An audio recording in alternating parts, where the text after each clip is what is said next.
No.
सुधारु गंड मंडन प्रजांग नेक बल्लभ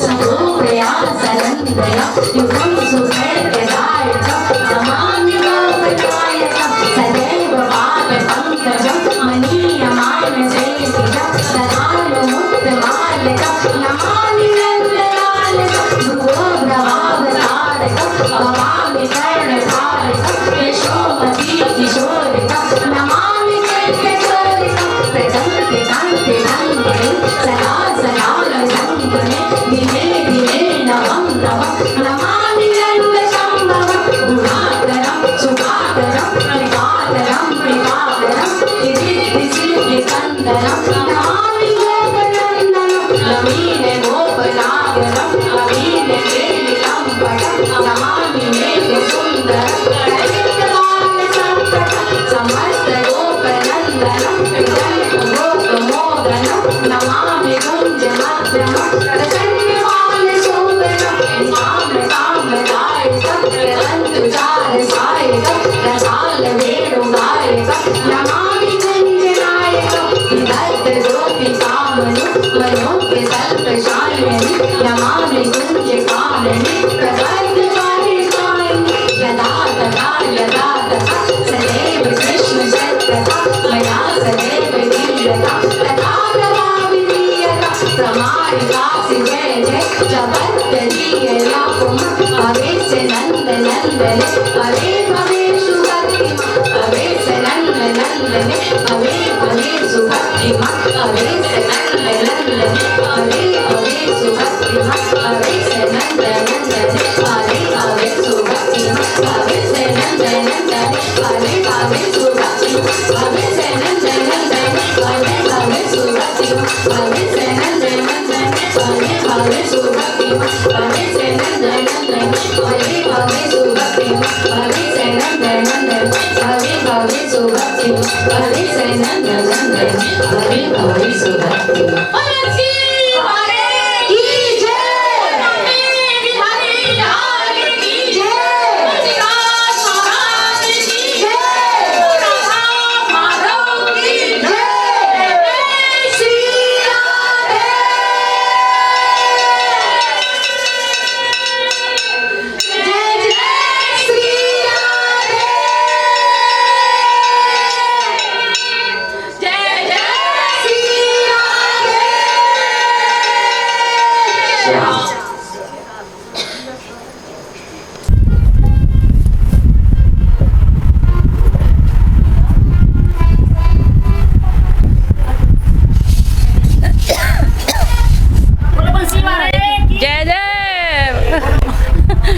बोलो बांके बिहारी लाल की जय।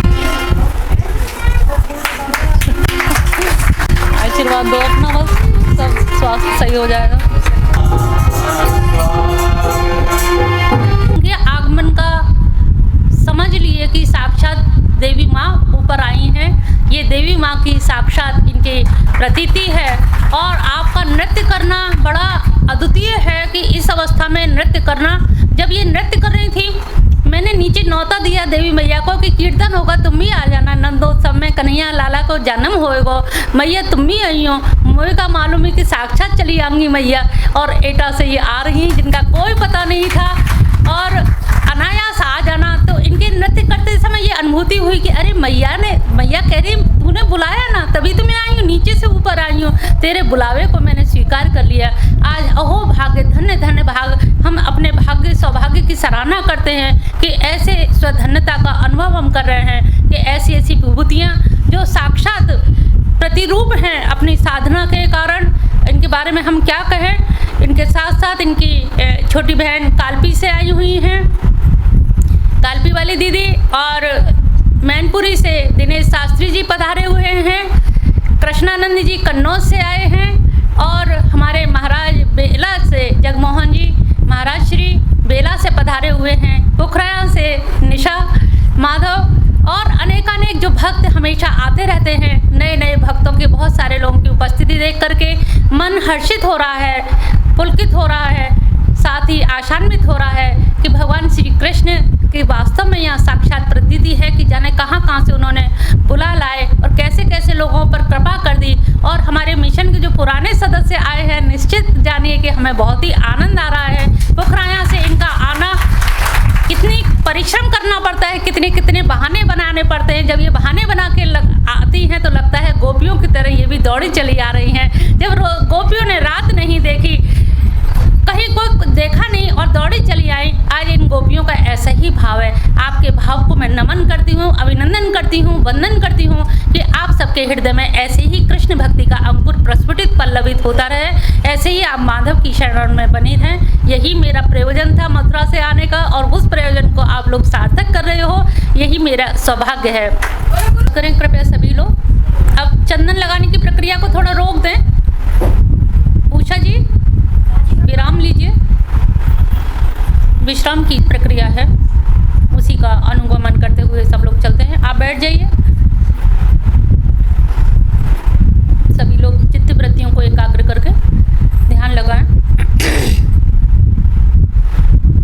केशव की छवि कौन कहे, अति प्यारी लटे लटके झपकारी, खांजन से दृग आंजन है, मुख चंद्र समान महासुखकारी,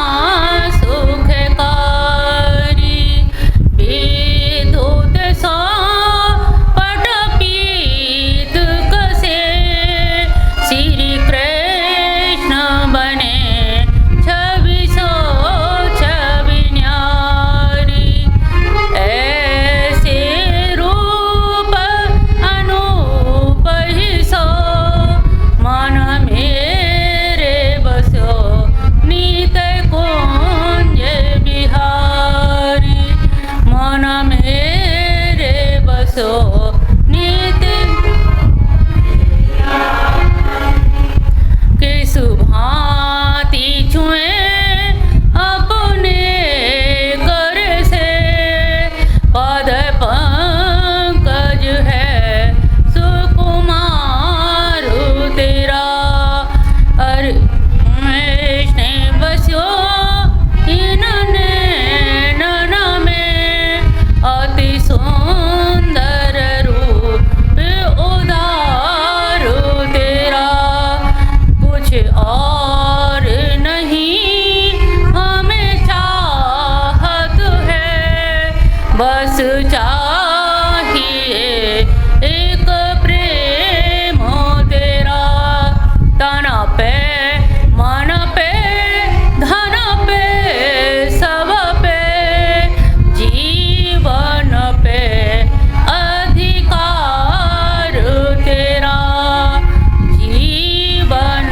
पे अधिकार तेरा, क्षण भांगुर जीवन की कलेका, पल प्रात को जाने खिली ना खिली, मलयाचल की शुचि शीतल मन, सुगंध समीर चली ना चली, कलिकाल कुठार लिए फिरता, तन नम्र सोचो झिली ना झिली, कहले हरि नाम हरि रसना, फिर अंत समय में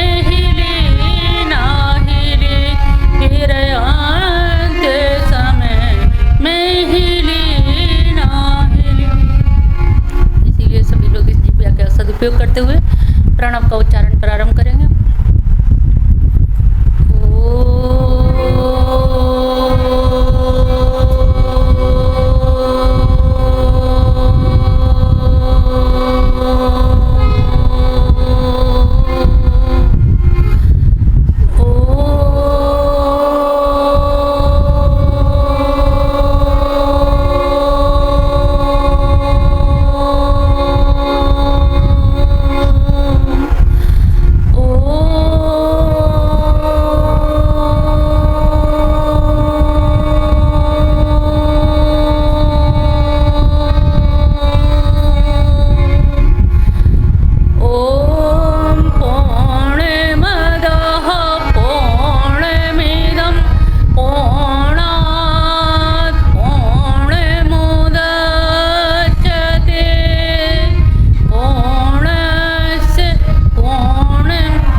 वैदिक वाङ्मय में बहुत समय से एक प्रश्न उठता चला है कि कस्मै हविषा विधेम, आखिर हम किसकी पूजा करें।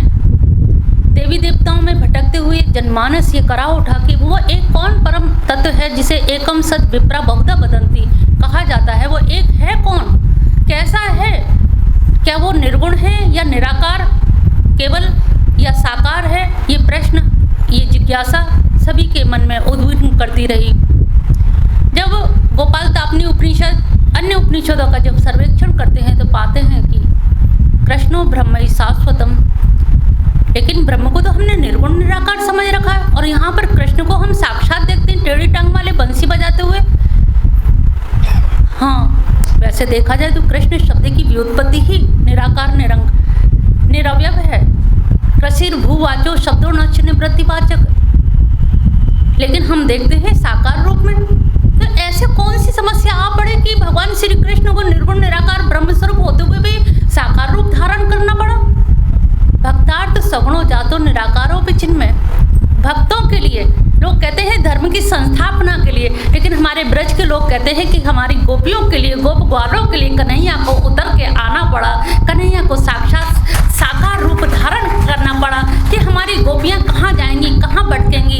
ये यज्ञ यागादिक नहीं कर सकती, ये अनेकानेक देवी देवताओं की पूजा नहीं कर सकती, लेकिन हाँ मेरे भजन पर थिरक सकती हैं, मेरे लिए भजन गा गा के ये उस उपलब्धि को पा सकती हैं जहाँ भगवान शंकर, जहाँ ध्यान की त्रिपुटी से पहुँच पाते हैं बड़ी मुश्किल से, वहाँ गोपियाँ सहज भाव से पहुँच जाती हैं। इसलिए कृष्णो ब्रह्म शाश्वतम कहा गया है। ब्रह्म संहिता में कहा गया है कि ईश्वर परम कृष्ण सच्चिदानंद विग्रह अनादिरादि गोविंद सर्व कारण कारणम, कि भगवान श्री कृष्ण तो आदि कारण है, सबके कारणों के कारण है। भगवान श्री कृष्ण की अगर परिभाषा देखें, जिनका नाम केशव भी है, तो कश्च अश्च इष्ट, यानी कि जिन भगवान के द्वारा ब्रह्मा विष्णु महेश की उत्पत्ति हुई है, यानी कि ये सब देवी देवताओं के आधार हैं, आश्रय हैं, और जो सबके आश्रय होते हैं उन जगत गुरु भगवान श्री कृष्ण को हम सभी लोग मिलकर के नमन करते हैं। और भगवान श्री कृष्ण को जो पूर्ण अवतार या 16 कलाओं का अवतार कहा जाता है, उन 16 कलाओं को अगर हम एक कला में भी पारंगत हो जाएं, जो कि कोई भी हो नहीं सकता। हमारे कन्हैया ने अगर उनकी देखे तो बांसुरी उससे पहले कभी ब्रज में बजाए किसी को देखा नहीं, तो बांसुरी बजाना किससे सीखा, रथ हाँकना किससे सीखा, गाय चराना किससे सीखा। बांसुरी बजाई तो ऐसी बजाई कि मनुष्य के प्राणी जगत जल कालिंदी का नीड़ तक स्थिर हो जाता था। नृत्य किया तो ऐसा किया कि शेषनाग का मस्तक छत बिछत हो गया। रास किया तो ऐसा किया कि महारास हो गया। आज वो गुजरात में जाके डांडिया डांस बन गया। रथ हाँका तो ऐसा हाँका कि इंद्र का मातली सारथी भी मात खा गया। ग्रंथ लिखा तो ऐसा लिखा कि आज भी कोर्ट में गीता पर ही हाथ रखवाया जाता है, अन्य ग्रंथों पर नहीं। भगवान ने नारी जाति को भी जो इतनी महत्ता दी शायद किसी को नहीं दी। पहला ऐसा पूर्ण अवतार है जिसने नारी के गर्भ से भागवत की उत्पत्ति करवाई, नारी के गर्भ की स्तुति करवाई। देवकी के जब गर्भ में भगवान श्री कृष्ण की उपस्थिति देखी तो देवता गण उनकी प्रार्थना करने आए, स्तुति करने आए। तो गर्भ स्तुति इतनी अधिक इस तरह का उनका वर्णन है कि ऐसा नारी की महत्ता प्रदान करने वाले भगवान श्री कृष्ण के अलावा कोई नहीं हो सकता। बड़ी बड़ी सरकारें आती हैं नारी सशक्तिकरण के लिए, लेकिन कन्हैया ने जैसा सशक्त किया वैसा कोई सशक्त करने वाला नहीं है। भगवान श्री कृष्ण जब होली का त्यौहार आता है तो भी कृष्ण की याद आती है, झूले झूले जाते हैं तो भी कृष्ण की याद आती है। कौन सा ऐसा त्यौहार है, कौन सा ऐसा पहलू है, कौन सा ऐसा आयाम है जहाँ उन्होंने नारी की गोपियों के साथ में, ग्वालिनों के साथ में रास या हिड़ोले ना झूले हों, झूला ना झूला हो या होली ना खेली हो। नारी के हाथ में डंडा पकड़ा दिया और लठा मार होली करवा दी कि भले ही तुम घर के कोने में पिटती रही हो, आज भरे चौराहे में तुम मार सकती हो। ये छूट कौन दे सकता है? कोई सरकार नहीं दे सकती है।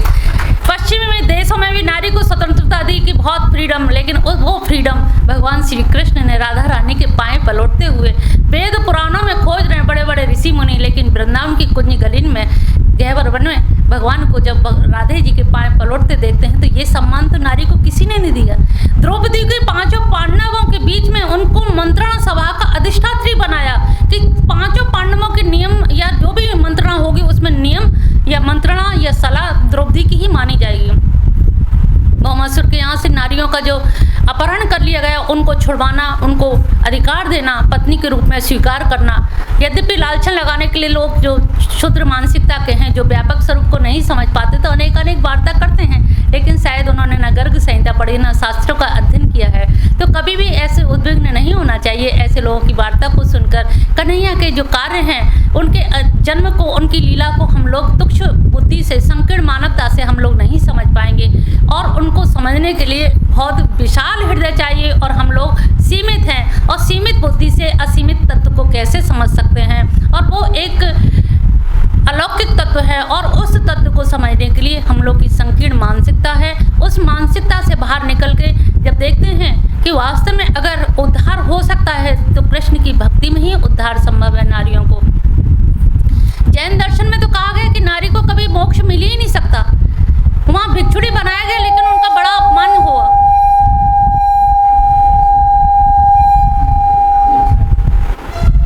चाहे बौद्ध दर्शन हो, चाहे जैन दर्शन हो, लेकिन कन्हैया ने जो जितना सम्मान और आदर नारी को दिया, इतना किसी को नहीं दिया। यहाँ तक कि गोपियों को भक्ति के आचार्य कहा। आचार्य का मतलब समझते हो?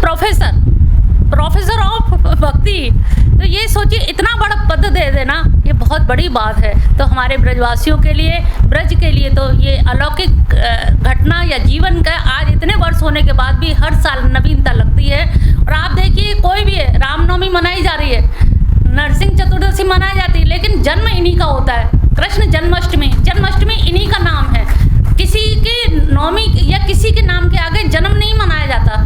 तो आपने जो जन्म दे करके और नंदोत्सव मनता है, तो हास प्रयास उल्लास के साथ हम जो मनाते हैं, उस उल्लास में जो आनंद आता है वो आनंद किसी में नहीं आता। तो जैसे ही महारास में भी भगवान शंकर को भी पता लगा कि उस आनंद रसो वैसा, वो आनंद बिखर रहा है, वो आनंद चारों ओर बिखर रहा है, तो हम कैसे दूर रह जाएं। शिव शंकर भी चूड़ी पहन के, जटाओं को ढक के, घूंघट मार के जब गोपी रूप में जाते हैं रास मंडल में, तो देख कर के छवि कह उठते हैं कि अरे केशव की छवि कौन ने कहे, अति प्यारी लटे लटके गजबकारी, कंजन से द्रग अंजन है मुख चंद्र समान महासुखकारी, अरे विद्युत सौ पट पीत लसे श्री कृष्ण बने छवि सो छवि न्यारी, ऐसे रूप अनूप ऐसो मन मेरे बसो नित्य कुंज बिहारी, मन मेरे बसो नित्य कुंज बिहारी, मन मेरे बसो नित्य कुंज बिहारी। बोल बंसी वारे की।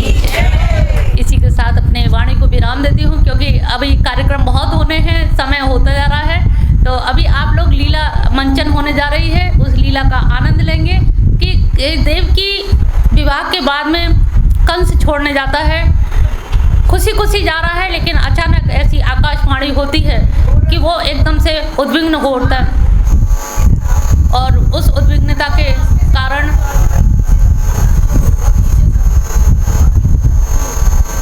आकाशवाणी सुनकर वो परेशान हो जाती है।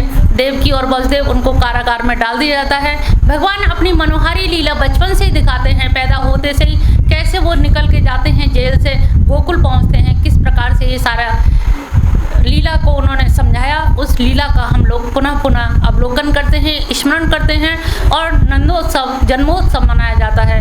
और उनकी लीलाओं के बारे में तो क्या कहा जाए। और कृष्ण को अगर जानना है तो सही रूप में तो